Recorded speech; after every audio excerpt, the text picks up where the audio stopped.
The average homeowner spends about 20 to 30 years or even half of their life in paying off debt. Your home is supposed to be a castle, not a financial chain.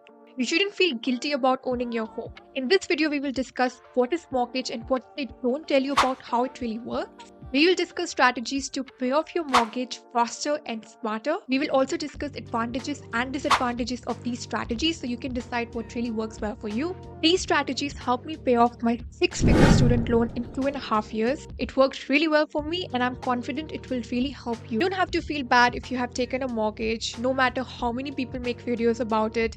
Even if you're renting, you're actually paying off mortgage for someone else, right? Unless you're staying with your parents, you have to pay monthly fee wherever you stay. Either you pay it in the form of rent or you pay it in the form of mortgage. It doesn't matter. But what really matters is that even if you're paying your mortgage, which is a liability, you still end up making some equity in the end. So if you act smarter, then there are many ways to tackle this. Hi, I'm Priya, and I simplify complex topics such as finance, business, and digital tech.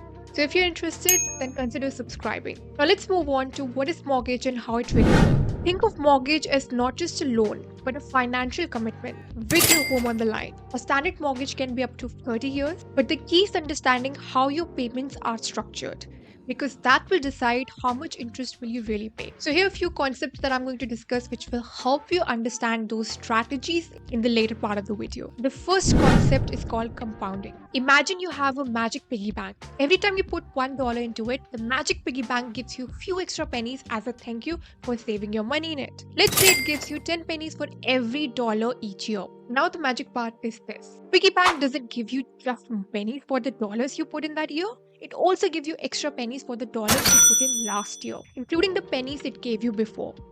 So if you left your $1 and it's 10 pennies in the piggy bank, the dollar, but for the dollar plus 10 pennies too. This, my friend, is called compounding. But what I'm going to explain you now will change your life as it changed mine. It's called amortization schedule.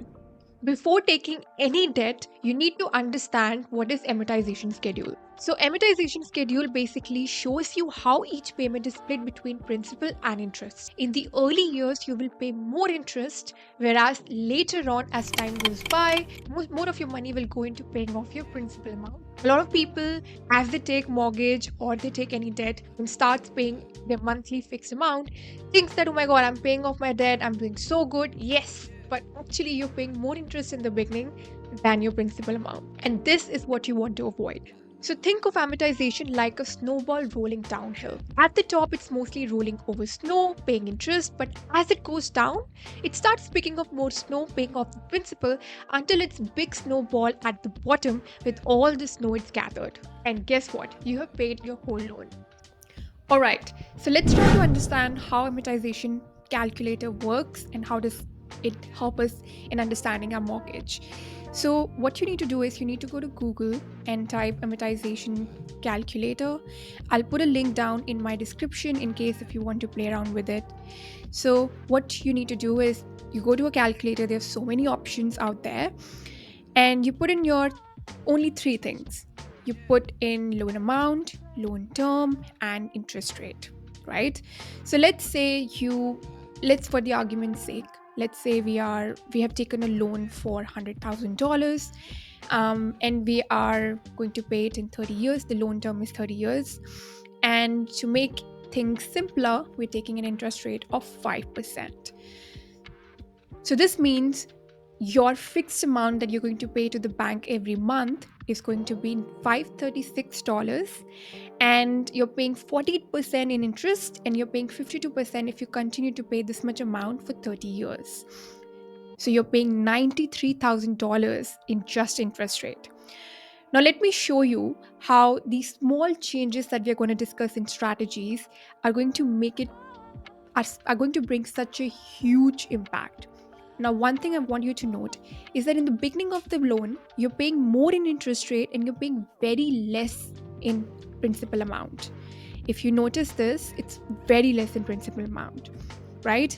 But as the time goes by, You're paying less in interest rate, but you're paying more in principal amount. And this is what you ideally want. So this way you can predict how much can you pay each month and how can you structure your loan in such a way where your life doesn't change, it doesn't affect your life, but at the same time, instead of paying your loan in 30 years, you end up paying it in 20 or 15 years. And you saved yourself from paying that hefty interest payments. The next thing is the lesser time you take to pay off your loan, the lesser loan you pay. Now that you've understood the basics, let's talk about the strategies that can potentially change your life. Okay, one thing before we move ahead is that I'm going to avoid telling you what you should do, what you shouldn't do, because I don't enjoy if somebody do that to me. So instead, I'm going to give you these strategies with advantages and disadvantages so you can choose what really works best for you based on your life. So now that we've understood each other well, let's get to the first strategy. The first strategy is called bi-weekly payments. So think about it. Instead of paying your debt every month, you pay it every fortnight. This way, instead of paying 12 payments a year, you end up paying 13 payments for 26 weeks. This way, you're paying an extra payment. Although you're paying the same amount, but here, as I mentioned before, in compounding, the time components help you to pay your mortgage faster. The only drawback of this strategy is that you need to figure out your budgeting, and instead of taking the hassle to pay your mortgage once a month, you take the hassle of paying it twice. But if you're good at time management, if you're good at budgeting and you know how to automate it, then you can combat this. The next is refinancing for lower interest rate. So refinancing can significantly lower your interest rate, but you need to do some research for it. So you need to find out what other banks are offering, and then you can call your bank and negotiate for a lower interest rate. This means more of your payment goes towards paying off your principal amount instead of interest. The only drawbacks are that you need to first of all negotiate with someone, take the hassle. The next is that you might need to pay some additional fees in the beginning, but be careful that you don't extend your loan term to get lower interest rate, because again, time is more important. Now let's see what impact will this small change bring to your mortgage overall. So let's say you're able to refinance your loan. Instead of paying 5%, you were able to negotiate 4%. By just decreasing this 1% of interest rate, let's see what difference does it bring to your mortgage. Instead of paying 536, now you'll be able to pay 477, and instead of paying 48% in interest rate, which was 93,000, you're only paying $71,869. So you're saving significantly, around 18 to 20 grand, and that's a lot. You can save that money, you can invest that money, and it can always be helpful. Now, the third strategy is additional principal payments. Now, this is my favorite. So, if you get a bonus or you ended up saving more money in your savings by the end of the year, or you decided that I'm going to live a little bit frugally and save, this way you can shorten your loan term. The only drawback is that it requires some financial discipline and budgeting, which if you follow this channel, I'll definitely help you in doing. If you decide to make an additional payment every year, let's say every year you decide to pay $2,000 extra.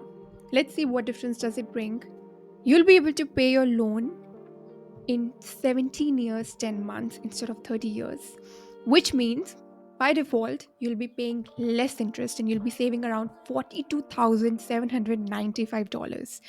So basically, now you're only paying 34% interest payments and majority of the money is going towards your principal.